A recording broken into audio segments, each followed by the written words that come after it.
Welcome to the UpStreamLife.com. I'm your founder and editor, Vishal Krishna. I've loved drones all my life, obviously through movies, science fiction, of course, but things are real in India now. I've got the founder of Scandron, Arjun, with me. Arjun's going to tell you what he does. What do you guys do, Arjun? So at Scandron, we design, develop, manufacture drones, and we try to solve problems in the industry using drones. And you're in the logistics space. Logistics is where we are focused to solve specific problems for the logistics industry. Okay, they have a specific phrase. They call it mid-mile journeys, right? So we do mid-mile deliveries, mid-mile logistics. That's where we are focused on. Okay, go check out the interview to understand what it really means. By the way, calling out my sponsors, check out finverse.universe.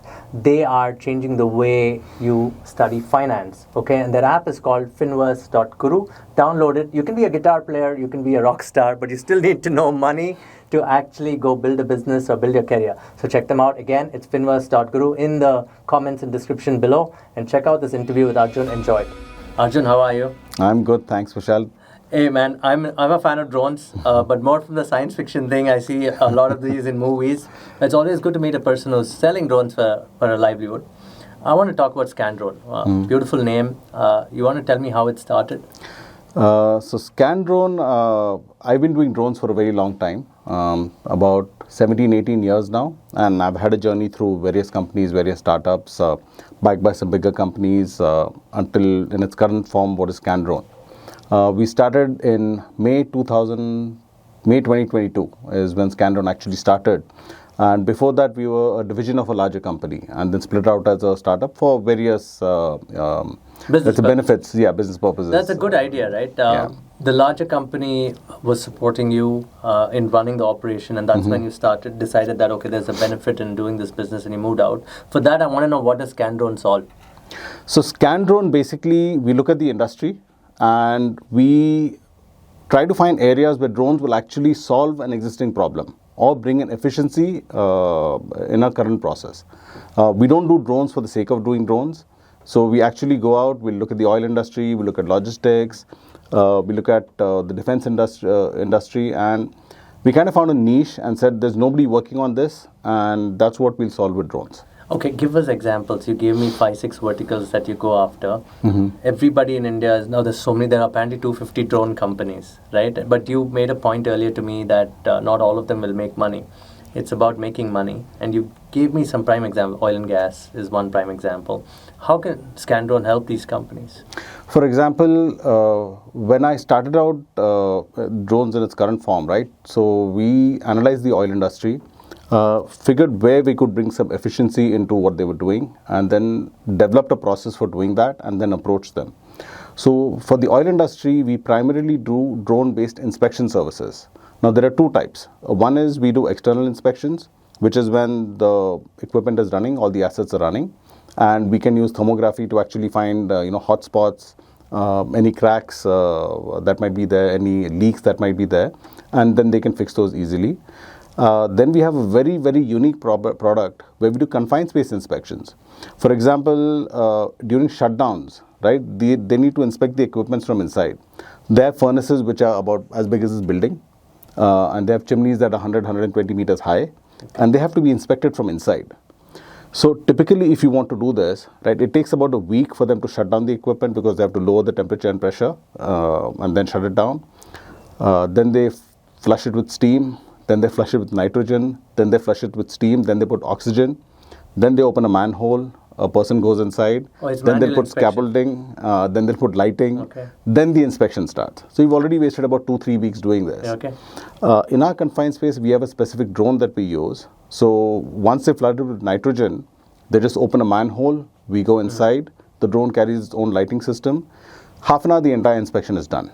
If there is a problem, they will continue to open it. If there's no problem, the drone comes out, they shut it down, they're back in service. You've saved about a month in time and costs. Oh, that's the efficiency that you bring in? Yeah, so it costs them during a shutdown 3 to 4 crores per day to be shut down. Okay. And if you can reduce that time frame from 1 month to 2 days, it is significant, right? Okay, I'd also want to know, that's the oil and gas industry, but you were telling me that you could do anything critical. That's an example that I really want to hear. Critical components, critical medicine. So this is where we talk about deliveries. Now, drone delivery is something that is exciting. It is something that will be the future. Today, if you ask companies, there's a lot of buzz about last mile delivery, about delivering pizzas to your doorsteps, about delivering medicines, but so on and so reality. forth. That is not reality. That is for lack of a better, that is a pipe dream. For the simple reason that technology, the infrastructure, and the economic need does not exist for that. Okay. If you take the Indian landscape, right? Let's forget about the US, Europe, where people talk, but Europe, US are dead markets, if you ask me. The current markets are Asia is where the growth is. You look at India, you look at China, you look at the Philippines, Indonesia. This is where the next growth story is, right? It is not in the West anymore. The West is done. Why would you say? They've already used drones commercially. One, they have population declines. Okay. Except for the US, which has a growth, but that's more from immigration than local thing. The infrastructure is very set. Their processes are very set.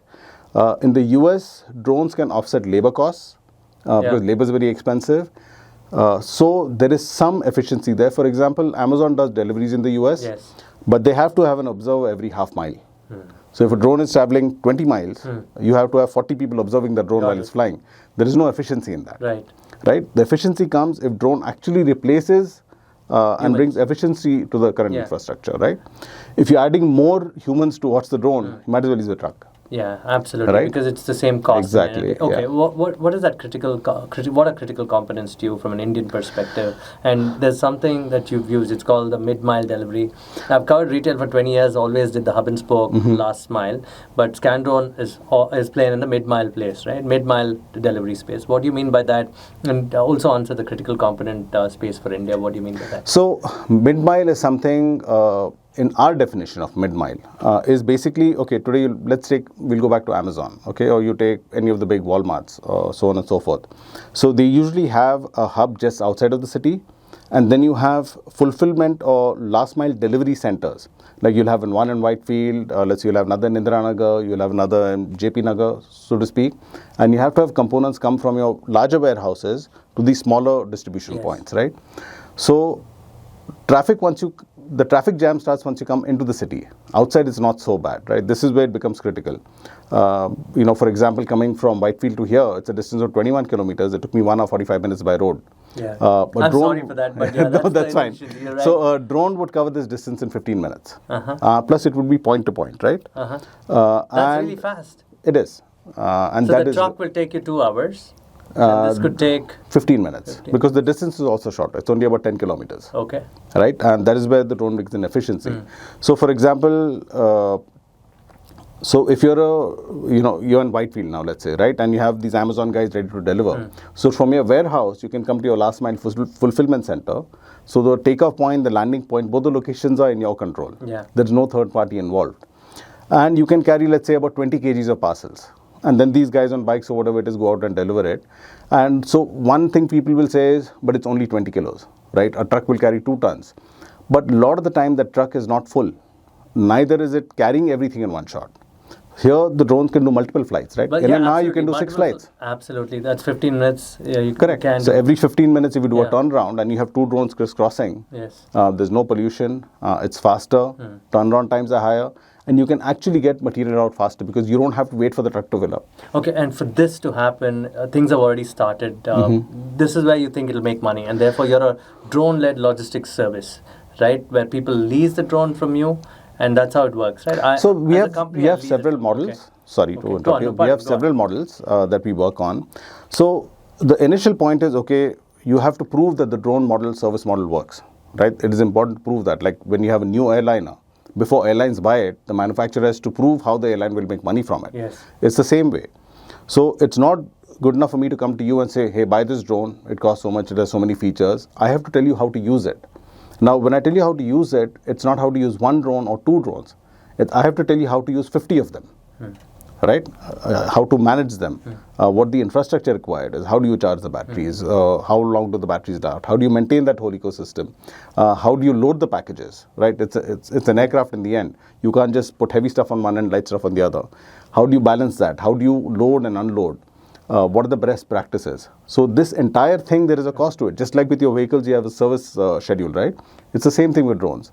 So this is something you have to teach the customer. You have to teach the industry. My mind there, the logistics managers of the day. I mean, here you see a combination of CTOs, CIOs, Correct. and the logistics guys have to sit on the same table, correct? Correct. Is that how it works typically? So typically, yes, you will have to teach them, but it's actually important to go down to the lower levels to the people who will actually do the work. In a sense, the loading of the loading, the unloading. It's a truck, right? So you have people, you teach how to load and unload trucks. Yeah. You have to teach people how to do this. You have to teach people how to change the batteries. So you have to teach the entire ecosystem. Plus with this, you have to have, alternate landing points. Suppose there is a failure, one motor fails. You have to have a predetermined landing point. We also have rapid response teams. So if something goes down, we actually have teams in various areas who will respond rapidly. So the minute they realize there is an incident, they will actually respond and reach that area quickly. Okay. To ensure, there's minimum For disruption. the benefit of the audience watching this, say a logistics guy is watching this and he wants to say, boss, I understand trucks. I understand sub 1 ton. I understand the 5 ton to 15 ton to 50 ton. How does this work? How should I gear myself? Just a quick answer so that they understand the economics, the dynamics. So to people who are used to trucks, let's say when you have a new truck come out in the market and you weigh the cost benefits of it, it's the same way with drones. You do a cost benefit analysis, see where we actually bring a cost efficiency and a systemic efficiency for you, and that's the gap we fill. Okay, it's great. In the end, it's about time of delivery. It's about, it's about operating the drones, the cost, and that's the major component, right? And there's no people. Correct. I mean, if you cannot make money with it, there is no point doing it. You can't have technology for the sake of technology, right? In the end, we are a business.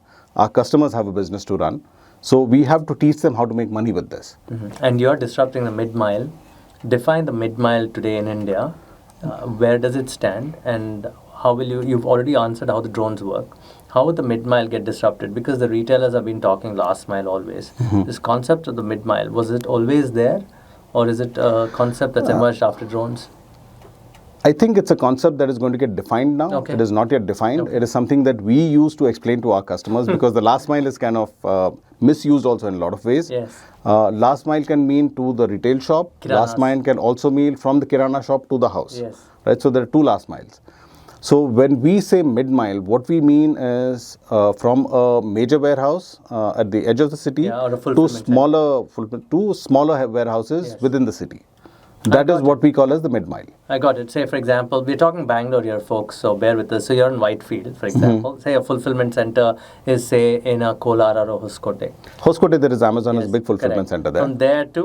the ITPL Whitefield office. That is possible. Right? And so you have a lot of stuff that is same-day delivery. That's about 20 kilometers. Yeah. And you have a lot of stuff that is same-day delivery, right? Yes. So imagine them having to wait for a truck to fill up.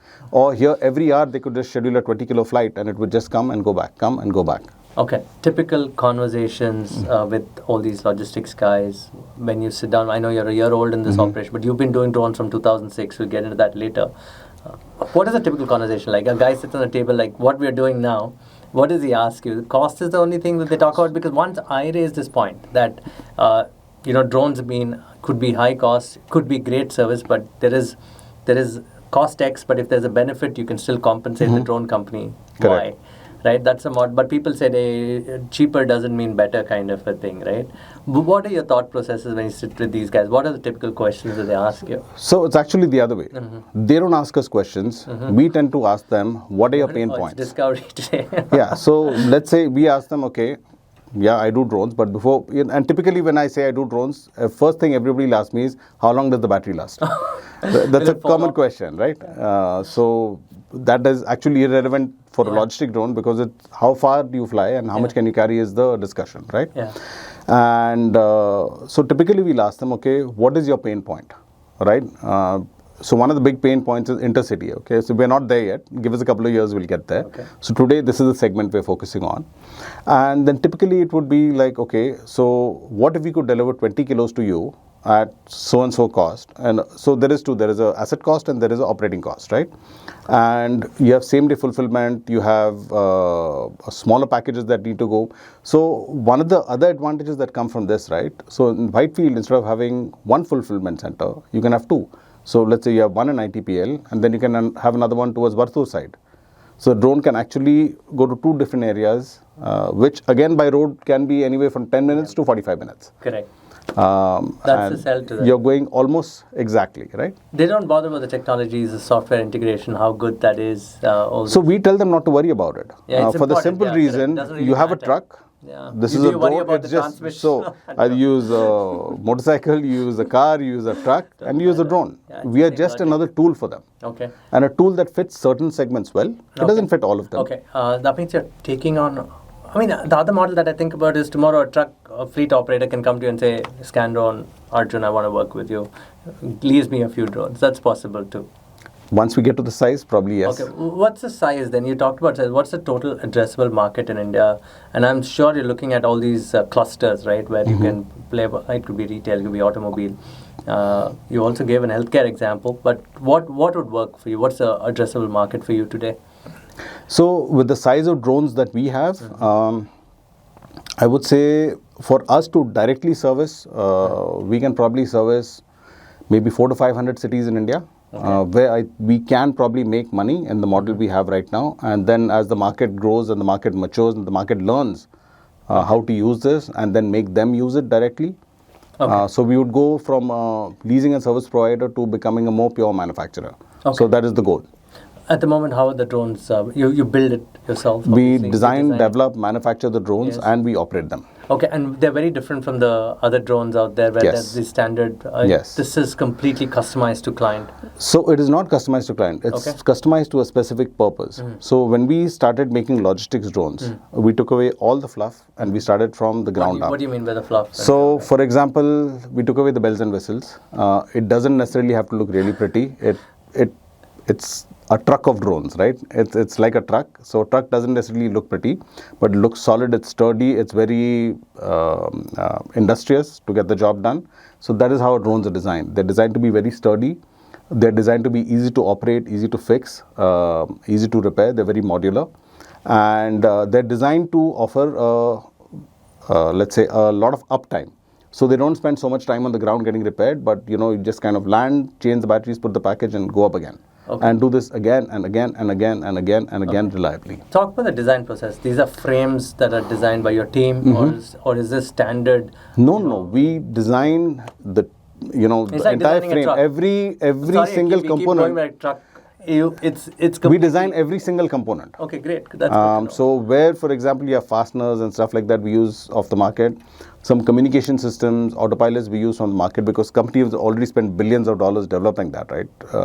There's no point reinventing the wheel. So in that we choose the best ones. And when I say best, I don't mean the cheapest or the most expensive, but the one that are most appropriate for what we are doing. Okay, you don't do this basis clients, right? You don't sit with the client and say, hey, we have 4 stand. You have four sets of drones today. How many sets?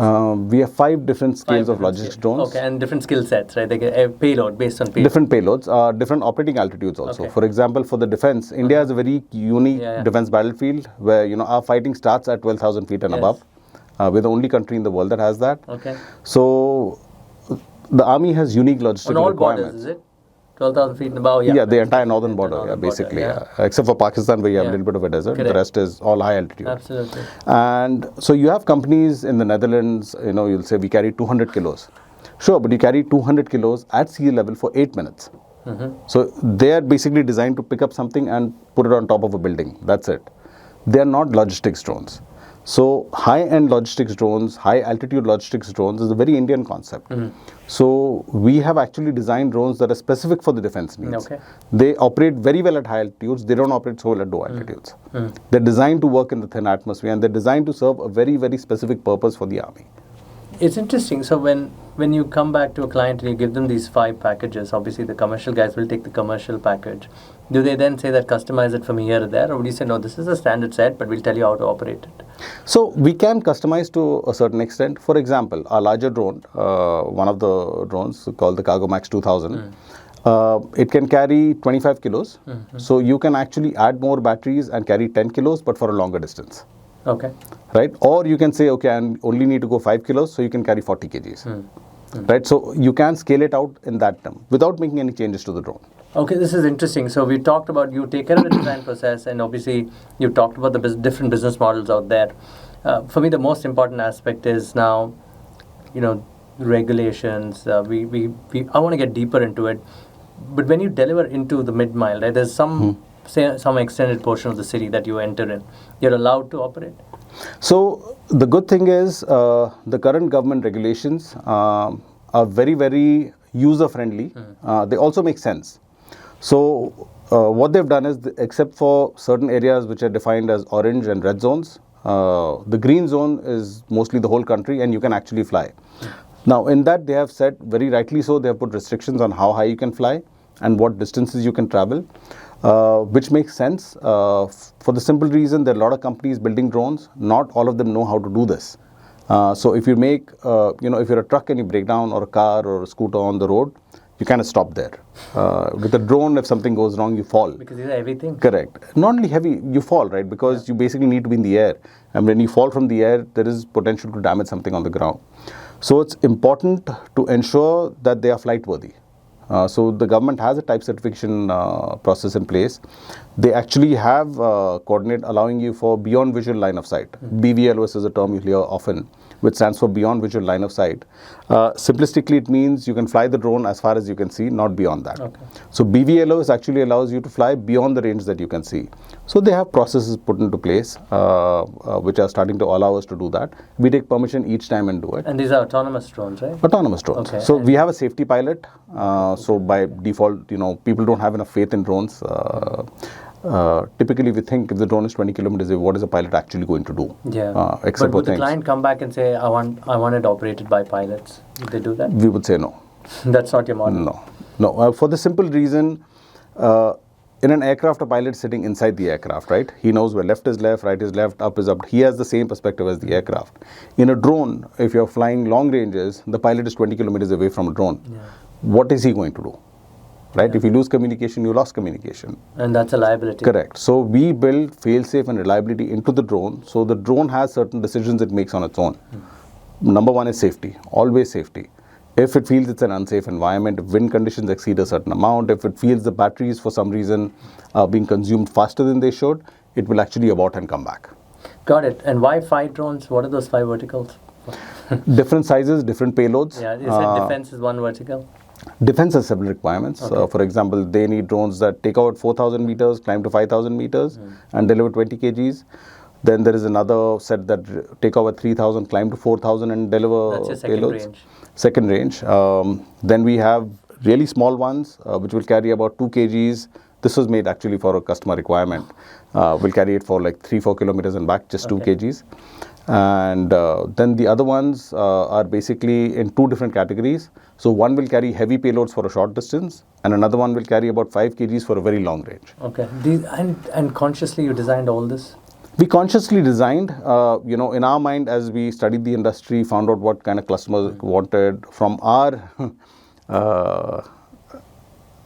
assessment of where we could fulfill a need, we have these ranges. And then as we start going into the market with this, we'll find more gaps. Okay. So we'll either adjust some of these to do or we'll make new products. Okay, so you're going after everybody. The addressable market is huge for you then. So my addressable market is anybody who needs a mid-mile delivery from point A to point B, which is fixed and doesn't change. And can use multiple drones within 20 kgs. Correct. Okay. 20 kgs, 40 kgs. We have different, right, depending on the distances. So the idea is it's a repeatable process and you do it several times a day. Okay. That is the market that I'm hitting now. Whether you're a logistics company or whether you're a supermarket or you're a pharmacy company, you don't it doesn't really matter to me. And I'm so glad you didn't give numbers because you really don't know. Don't know. The honest market is the potential is huge. The infrastructure has to come up. As we said, we have drone pods to manufacture. We have processes to put into place. The rapid response teams have to be put into place. Then, of course, the biggest kahuna of them all is a lot of drone companies start doing this together. How do you coordinate that traffic? Great. We are all flying at 120 meters as mandated by GGCA. So we have to establish, separation corridors, direction. Plus, somebody has to know at all times where all these drones are. And that is coming into place.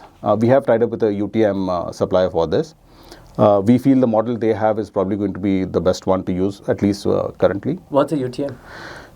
Unified Traffic Management. Oh, they're doing this? They can manage multiple companies. So there are companies. Honeywell has a system. Thales has a system. So Honeywell, Thales, these kind of companies. Yeah, the regular names. They have, So they have transponders and you can only view them on their sites.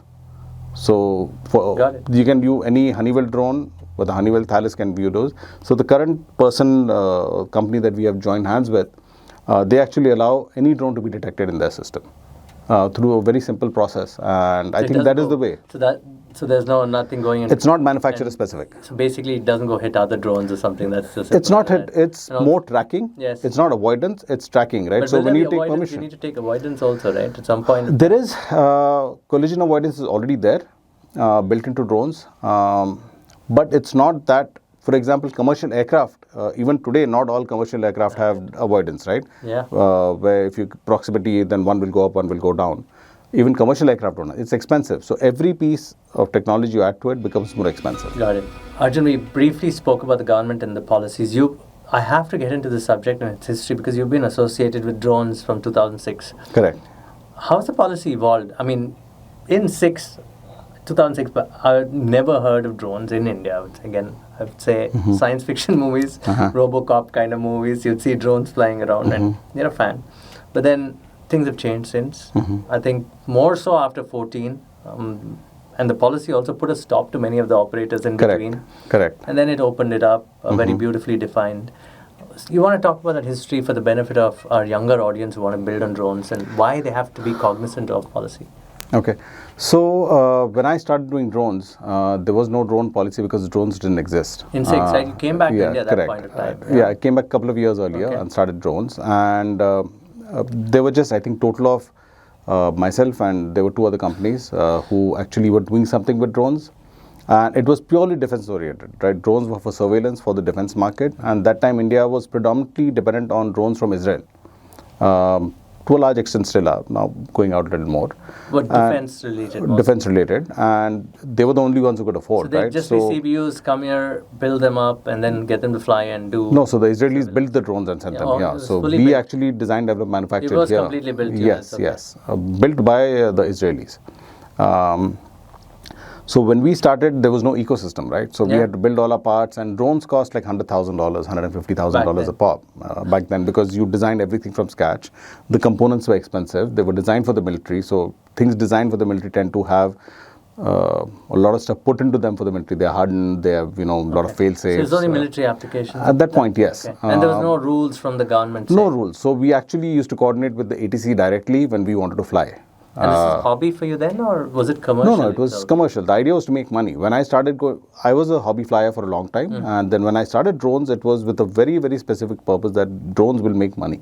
Okay. It wasn't just to make the technology for the sake of technology. So you had to directly talk to the ATC at that point of time? Yeah, so we would take permission, we would tell them which areas we were in, and then they would, issue a NOTAM so that, no other aircraft would enter that area. What's a NOTAM for that? Notice to Airmen. Notice to Airmen. So they actually published for the commercial pilots, so on and so forth, and then we would fly. And same type of operations, was it commercial at that point of time, or was it more GIS kind of thing at that point? No GIS. This was purely for the defense. We manufactured for the defense. And when we flew under the defense umbrella, there was no problem, right? So they covered the airspace, everything.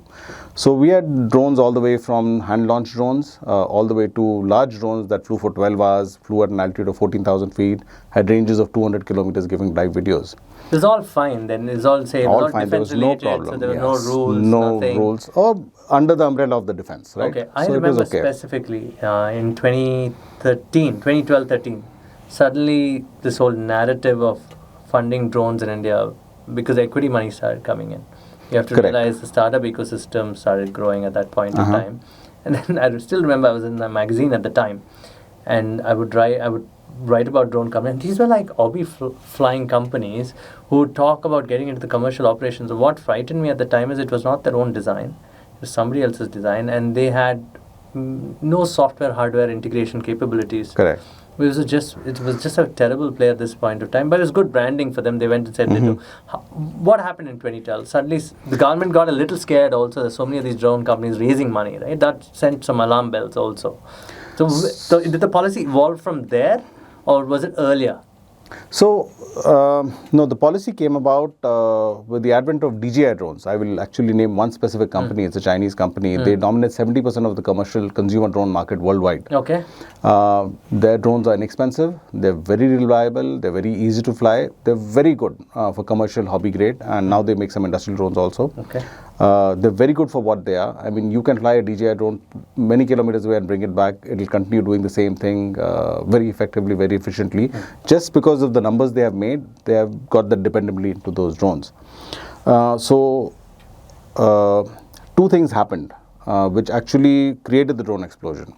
One was drones became inexpensive comparatively. You came below $2,000 the cost per drone. Second, computing power evolved suddenly. Yes. So you've heard of NVIDIA, right? They make these graphic chips, right? So there is in GIS there is a process called photogrammetry. So the computing architecture required for photogrammetry is ideal for graphics chips made by NVIDIA or other companies that make graphics chips. So suddenly you had this software made by 2-3 companies, Pix4D, Agisoft, who were the early runners in this, and they were able to take 2D images, overlap 2D images, and create stereoscopic images from them and extrapolate data, which is how the whole GIS revolution started, right? Okay. So suddenly the photographs that drone took, besides the wedding, had a commercial value. Now you could take out geographic data from that. It's very interesting. So that's how it began. So it is the advent of these technologies. Compute power, the chips, compute power, the software, photogrammetry, and the cost of the drone going down. The cost of the drone, yes. And the funding, would that be the fourth element? No, funding didn't play a part. There's money. There's always been lots of money. There's no shortage of money. Okay. What do you do with it? Right? So the minute you can buy a $2,000 drone for an individual to do GIS, you don't need funding anymore. A lot of people can afford 2-3 lakhs to put into a drone, and you have the software which is a subscription, and you find customers and you do offer GIS services. That's how it began. Wedding photography, suddenly it became all the rage, right? Drone photography at your wedding, event photography. So that is where it became, and it came to the point you started having drones flying near sensitive defense areas, airports, right? Take a drone picture of an aeroplane landing. This becomes an issue, and this is where suddenly the government realized that this is unorganized and it is going to become a problem, and that is where they clamped down. So the Was that really a problem? Sensitive area flying? Yes, very definitely, very definitely. Plus, people become irresponsible, right? So it's like you have two-wheelers, which most people use very well to commute back and forth to work of pleasure, and then you have people who do wheelies in the middle of traffic. I've seen that. Right? There's always somebody to misuse it and spoil the party for everybody else. And that was like a very crazy, it was like a dark, there's a dark era for the drone ecosystem. So I think, yes, pausing it was correct. Maybe... was it correct? You say good, they stopped it. Yes, they needed to bring in regulation. But they took a good 18 months, right? 18 months to 2 years? Yes, I think... see, there is no perfect way to do this. They chose a way to do it, which is, I think, fine. There were certain steps being taken at that time, which were, I think... too future thinking, because you don't have any homogenization or standardization of technology to be able to use centralized services currently. And then I think, there was some rationalization came into it, and they said, okay, we need this industry to grow. Otherwise, somebody else is going to grow outside, and it's a problem. So for the Indian industry to grow, they had to open it up. Right. So that's when they said, okay, we'll restrict a few areas. In the rest, as long as you follow these rules and steps, you can do it, which is a very, very good first step. Okay. That was around 14, 15 kind of time frame? 17, 18 is where it became more, and then the last couple of years it became even more liberal. Yeah. Where they said, okay, now type certify the drones, right? So they came up with processes to ensure drones are safe, drones are manufactured correctly, and then introduce them into common service, which is the right approach. In the end, it is a flying object. Yes. You will fly over populated areas, and you have to keep safety in mind. So so the policy has been progressive. It is very progressive. It will take time. It's a new industry, right? You have to know what to regulate also. Right? Even that is an evolving thing. Now this whole Make in India concept is used. You yourself, Harvard Dreams of becoming a large manufacturer. When you talk about Make in India, I look at 2-3 components. One is the battery. Yeah, I don't know what kV battery would the drone be operating on, for example. So let's say battery is more than the voltage. You talk about the battery technology, right? So you had lithium polymer, you have lithium ion. The chemistry. Correct, the chemistry of the battery. And then you have solid state, which is similar to lithium polymer, but it's more energy dense. And now you have graphene batteries. the most energy dense fuel that you have today is petrol. Any gasoline engine offers a lot more energy density compared to any battery. So it's actually more efficient to have drones with engines. The problem is they're more dangerous. They tend to be bigger, they tend to be heavier, they tend to have more failure rates. Plus, you have petrol floating around. If it falls, there's a chance of an explosion. And they're very noisy. Yeah. So when you're flying low over populated areas, that is not a good thing. They make a lot of noise. Yeah, Like it's an engine, jet? right? It's Oh, an engine. like a jet It's kind like an engine, right? Okay. But with propellers. We You've seen a make turboprop? Yes, I've seen a turboprop. So that's how noisy it is. Electric motors are very quiet. They're much safer comparatively, more reliable to a large extent. So We have that ecosystem. My question was that India what does is not. important. So that's what I'm saying. So, for example, we design, develop, manufacture everything it's on like our an own. IP, We can do right? the entire Yes. frame ourselves. We can do a lot of the electronics ourselves. There are some sensors which you have to buy from outside because there are companies who have spent decades developing those sensors. You can't develop them on your own. Autopilot systems, I think ISC has come up with a new homegrown autopilot. So the problem with anything new, right now, you're trying to get to dependability. How do you make something dependable? You have to use it and modify it for a long period of time. That's when dependability comes in, right? For a short five-year frame, Arjun, I mean, what would be the most relevant ecosystem that you want to be developed quickly? I think batteries would be one main thing. Autopilots will take time for the simple reason we'll have to take them, put them into our drones and fly them. Yeah. You have to fly them for hundreds of thousands of hours before you start getting reliability, right?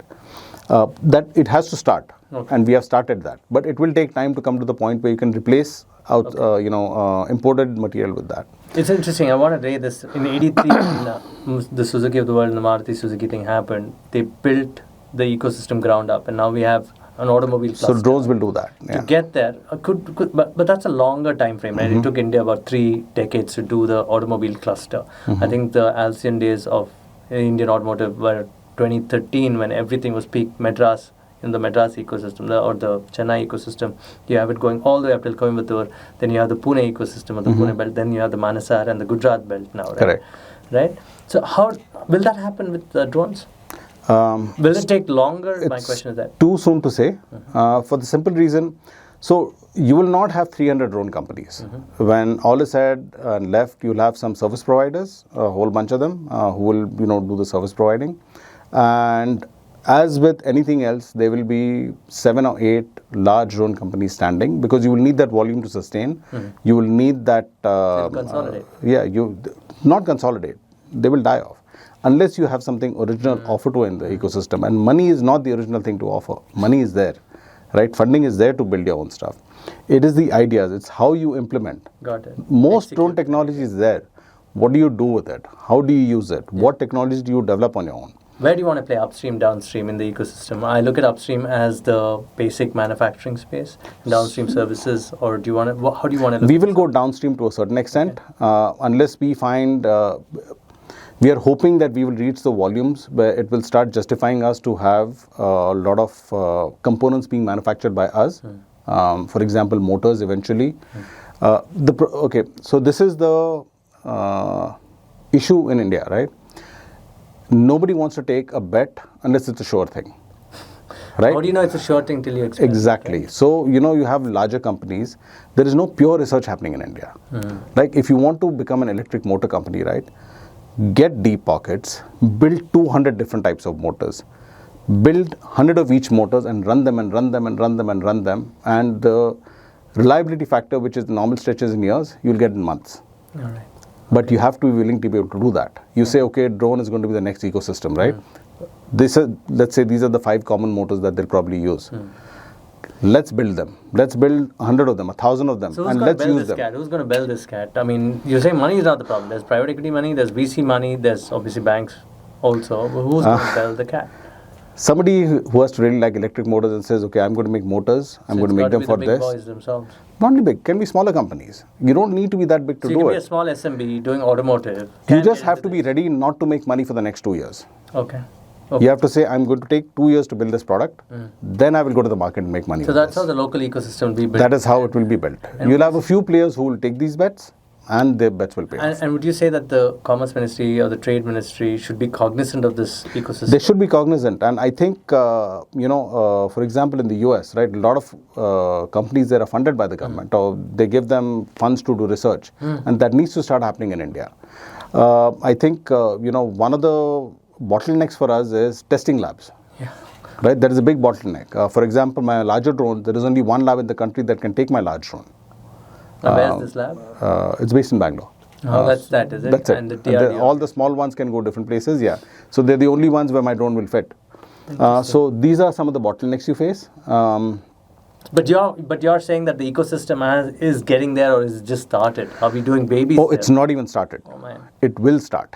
And Make in India is good, but I think it has to come with a very pragmatic approach. Yeah. If you stop all imports, for example, what they do with the laptops, kind of makes sense. We have the ecosystem to support it domestically. There is no reason for us to, companies may have efficiencies abroad, which they want to continue using, they can come and do it. but they can't do it here.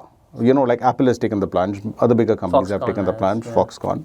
So that will happen. But drone, because it's something new, right? So, for example, what do you do? Are you going to make agricultural drones? Are you going to GIS drones? Are you going to do surveillance? Or are you going to do logistics? What are you going to do? So, a drone is a platform in the end. What do you utilize that platform for? Do you use it for inspections and services? Do you use it for agricultural spraying? Do you use it for logistics? First, you as an entrepreneur or a person starting a drone company have to be very clear in your mind what you're going to do with it. So that's why you have clarity. You've already signed up a couple of clients, and you can give us one example without naming the client. So I know who they are. You've told me, so let me know. In the logistics sector, as I said, logistics drones initially will start with a very niche segment. We can solve a very particular problem, and we are, I would say, lucky enough, and the timing was good that we met, and we have a synergy. And we have a logistic setup. We'll be deploying across hundreds of cities across India to solve one specific problem where the drones are going to solve it more effectively than the current method of doing it.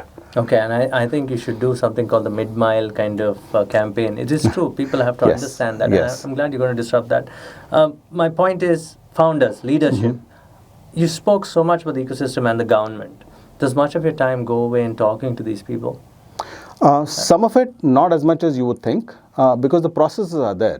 That is a very good thing. And they have appointed external agencies to guide you through the steps. For example, type certification. Okay. There are agencies that have been appointed through a due diligence process by the government. It is a very transparent process. Okay. It is a very involved process, but it is a very set process. Right? So from that standpoint, so if you have a set process, it's open. So you can go through it. And that's a good thing. It's great. And do your co-founders handle this, or the government side? I know you handle the design, the sales. So yes, they tend to take a lot of that load off. Unless it becomes very technical, they will handle a lot of that. How important is it to have co-founders? How many of them in your company? We have 4 of us total who started this. Let's say they were customers of mine who actually became partners with me in this business. So that is how we took off. Would you say you got lucky at the time to do this vision of yours? I mean, it will be eating in your brain for a long time, and you suddenly have these partners who say, we'll help you with this. Was that a good thing to happen? Otherwise, you'd just been a services company, right? You wouldn't have been a logistics services company. Yes. So they were actually customers, right? So we actually shared a cab ride back from a customer site in Chennai back to the airport. And you started the that 1 hour, so that 1 hour, they were there to meet the same customers I was, and we shared that cab ride. And you started pitching to them? Or? No, so we just had a general conversation. They saw what I was doing. I kind of understood what they were doing. And then they said, okay, they would be my customers too for certain work. And then the synergy just built from there. And suddenly we said, okay, we have a major investor who backs, and we can do this in a larger way. Okay. And that is how the idea came about. Okay. And initially we started operating as a division of our parent company, Magellanic Cloud. Yeah. And then we decided that, it would be better to have startup status. We can be more independent. Because our trajectory is very different from the rest of the parent company. Okay, got it. And so that gives you a cushion also, because they're upfronting the cash, and you got to go with the business. That's wonderful. Your thoughts on where, do you want to raise money? Because most of them in our ecosystem, to the young ones, and I feel terrible that you have to talk about raising money. Do you want to raise money, self-funded? How do you want to build this company? I think to a large extent we'll remain self-funded. we don't need to go to an IPO. So, for example, a lot of tech companies do IPOs, Yeah, we saw a but drone most of company that go is to IPO. subsidize their operations, Yes. which is not a good business model because it's not sustainable, right? You can't keep raising money to pay your bills. Okay. If you're raising money, it should go towards R&D, towards setting up new infrastructure, towards setting up new assets, which you can build on, right? Which can actually contribute to the revenue. So you're saying that, okay, it's early days to talk about all this, but IPO is something that's not possible. We saw one drone company that went IPO. IPO route is basically the startup flavor of the month today. Everyone talks about IPO. Is that a good route to raise money? Depends. So a Depends on lot the of time companies, spent and depends money. what you want the money for. There's two reasons to go to an IPO. One is the early investors want an exit. Yeah. So that is one way for them to exit. Second, it is for you to raise funds. You don't have any of those problems. No. So, I mean, from an IPO, how much of the fund actually goes into the company? So that is another metric you have to look at, right? So, fine, I'll give you $30 million. What are you going to do with it? That is a question that unless you have a very clear answer on what you need to do with that money and how you will utilize that money to make more money, there's no point. So your sales are good, and Yes, we're getting there. You're getting there. That's a great answer. So the typical sales cycle is long, like any industry here. The sales cycle is yet to be defined. It's a new industry. You have to educate them. We have to educate the customer. So that is why, people can buy drones. They don't know how to operate them. As I said, buying one drone and operating one drone is different. Buying two is different. Owning and operating 50 is different. Would you call yourself an operator? And the design. We will design, develop, operate, and lease to the market. We will also operate for the market while we educate them on how to do it. Okay, brilliant. What's the next 18 months look like for Scandron? 18 months, 2 years. Right now, basically maturing all the products that we currently have, getting them into the market, establishing them, and we will learn a lot as we start flying hundreds of these drones across various places. We will learn a lot about the difficulties in the operations. We'll learn where we can do better and develop, and then of course starting to build larger drones. And your order book needs to grow. Obviously, your focus will be to increase. Orders wise, we are okay, Okay. For the next few years. And you can deliver We should be them. good. Yes, we can deliver also. As I said, it is focused on developing the ancillary technologies to operate these drones is where our focus in the next 18 months is. We have the drones. Now it's the supporting, right? For example, the engine maintenance and all this. So when you build a new aircraft, you have to set up the infrastructure. That is what we are focused on. And at the same time, of course, we are getting into counter-drone technology. So that's an experiment. How much of it is experimentation in Scandron? I mean, would it be 80%? We have finished most of our R&D right now. Yes, 80% of the current set of products, 20% experimentation, or would you say only 5% experimentation for future products? So right now the experimentation is more on the counter drone. Our drones are kind of, we have done the R&D that is required. So now we are just kind of moving from prototypes to production prototypes to getting them to market, type certification, so on and so forth. So the counter drone is the new one. Counter drone is the new one that is coming out. Counter to counter and insurgency. So basically, it's to track drones. Okay. That's a counter. And second point is to intercept them. And in intercept in remote areas, you can actually bring them down. In populate areas, you actually need to capture them and remove them. So it's three different, right? You can't shoot down a drone over a populated area. For the future, once there are a lot of drones flying in the sky. They're already there. So are they the real eye in the sky? They like the song? maybe to a large extent, yes. Drones have definitely revolutionized warfare and security. The bird's eye perspective that you get of everything is phenomenal. Okay, interesting. Yeah. Okay, moving on. We've talked about business. We've talked about a lot of these things. We talked about fundraising, and you don't want to do it at this point in time. You're happy the way you are. Great, kudos to you, and I wish you all the power to become a larger business. What keeps you awake? In a sense, I want to do this because you told me that you were once a chef, but you almost became a fighter pilot. A commercial pilot, you still have a license, kind of a thing, or you flew planes? I flew, flew long time back. Yeah, and I you're don't a anymore. chef. Yes, I used to be a chef. You've done a man of many things, and you come from an army background. Also, your father was in the army. What keeps you awake in business? What keeps you saying that I need to do this? I mean, people do it for. We all do it for wealth, of course. But But you talk about it with such passion. Why do you do this? I'm a huge sci-fi buff, aviation enthusiast, love anything to do with space and rockets and airplanes. I'm claustrophobic, so, the pilot thing wasn't an option, long term as a career. And I love working with my hands. So that's how the whole chef thing came about. It allowed me to do my creativity. Yeah, you have a degree in culinary. Yes, arts, I do. right? I was also a network engineer after that with computer networks and a hobby fly. So at a particular point in my life, I saw some synergy in that. I saw other companies doing it. This is early 2000s, late 90s, where it was just kind of thing. That is how the whole drone concept came. Okay. And you fell in love with it? Yeah, it allowed me to pursue my passion, which is aviation, my hobby. Allowed me to work with my hands. Do you still build hobby cars or these? No. RCs, So I build drones. RC drones. Whenever my guys allow me, I'll go and interfere with them in the workshop. Do you own any RC drones, hobby drones? I used to. Not so much anymore. Don't get the time. But I used to love RC flying. Okay. Just don't get the time to do it now. Okay. What about books? You are an avid reader, you told me. Yes. And how many books do you have again? About 3,000. Okay. And you read a book a week? On an average, a book a week. And is that important for a leader to do so? I don't think it's important for a leader to read books. Yeah. I think it's important for a leader to have exposure. Books are one way to get exposure, to get different perspectives, to get more exposure, to learn more knowledge. Today, of course, there is many different ways you can do that. But books just tend to be mine. I will read absolutely anything, whether it's a physics journal or a computer thing, to non-fiction. I love fiction, non-fiction, some of it. Okay. I'm going to ask you a difficult question. Sure. What are you reading now? And what was your all-time favorite that inspired you to be what you are? Books-wise, right now I'm reading a book by Michael Connelly, one of his detective series. And besides that, I'm reading, I just finished, I reread Robert Iger's book, which is, The Ride of a Lifetime. So I follow Bill Gates' list, so he has some very good suggestions many times. And so few books that have influenced me, one is Ride of a Lifetime. Second was a book called Nuts. Okay. Which actually inspired me to do something different.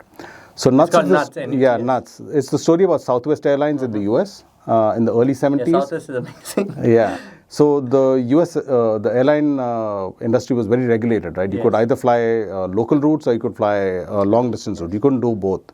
And Southwest, actually, the way they started, they had this whole different approach where they took away the bells and whistles. And Herb Keller, who was the founding CEO, right? He was asked, how are you competing with the other airlines? He said, I'm not. He said, I'm competing with the bus and the train. That's a great narrative. Yeah, absolutely. And that's what they do. It's called Nuts, right? Yeah. I'm going to put that in the audio list. Sure, I'll send you the thing. And, they asked him, how much profit do you make per flight? This was in the late 80s, early 90s. He was asked this question. He said, we make about $270 per Something flight. Of that sort, yeah? $270 per flight is their profit. And they said, this huge aircraft that costs millions of dollars, all these people, you only make 270. He says, but I have 600,000 flights. Routes. 600,000 actual flights. You did? And not aircraft, the routes that you fly, the routes. And every day, and that's where you make the money, 270 to 600,000. I definitely would love to read that book. So all your Indigos and Deccan, when they started, every low-cost airline, Ryan, they all model themselves on. That is the playbook. Southwest is the playbook. So no, you're a talking man of aviation. You understand it then completely. Great. So movies, art, do you enjoy them as much? Sci-fi movies. I enjoy collecting. I enjoy seeing art. If you ask me, Picasso, that I couldn't tell you the nuances. I like to see things that are well-made, that look beautiful. I appreciate architecture. Okay. In terms of design and form, both. So it's the engineering and... So it's how to make engineering beautiful, right? You can make a bridge that looks ugly or you can make it beautiful, right? So I believe function and form must go together. Fantastic answers. And family. How important family to you? Family is very important. It keeps you grounded. It's also a support system. And as you say, you have good days and bad days and you need someone to go home to, right? So you have to have that. Plus, you do all this and then you have to have someone to share it with. And final question is, as a founder, co-founder, do many things. You have good days, bad days. How does one switch off? There's people, there's money, there is several stakeholders that you have to handle. And does it all weigh down? How do you take it off your shoulders? So the honest answer is, I'm not a big fan of the term work-life balance. Okay, yeah. So there are people who do one thing and they do it really well, Yeah. and that's when you get these companies like Microsoft and SpaceX and all these guys, right? And if you look at all the founders, they're very focused on one thing. Yes. You don't get the work-life balance. Either you can have the work-life balance, or you can really, really put all your energies into something and make it work. I don't switch off. All the time. I'm absolutely okay. I don't feel the need to switch off. I don't need to feel the need to take a break. I'm constantly working. Which keeps you alive. Which, yeah, it's not work for the sake And of good work. sleep It's towards the report? name. Good sleep? You get sleep? Or is it I too sleep overrated? peacefully. I sleep peacefully. Let me put it that way. But I don't sleep that much. I'm not built like that. There are people who sleep 8 hours. Yeah. Lucky them. I guess I don't feel the need to sleep that much. Yeah. And I like to keep working on moving things forward. Great. My last final question is Scandron. What does it mean? Scandron, right? So we were looking for a play, and that time we were primarily on inspections. Yes. So how scanning, Yeah. that's what drones were doing, and we came across different name combinations, and Scandron kind of is something that we all liked, and we stuck with You that. stuck with it. That's a simple one. It felt as good. Simple as that. It felt good, yeah. As simple as that. And we wish you all the best on UpStream Life. Thank you, Arjun. Thank you, Vishal. Thank you so for having much. me.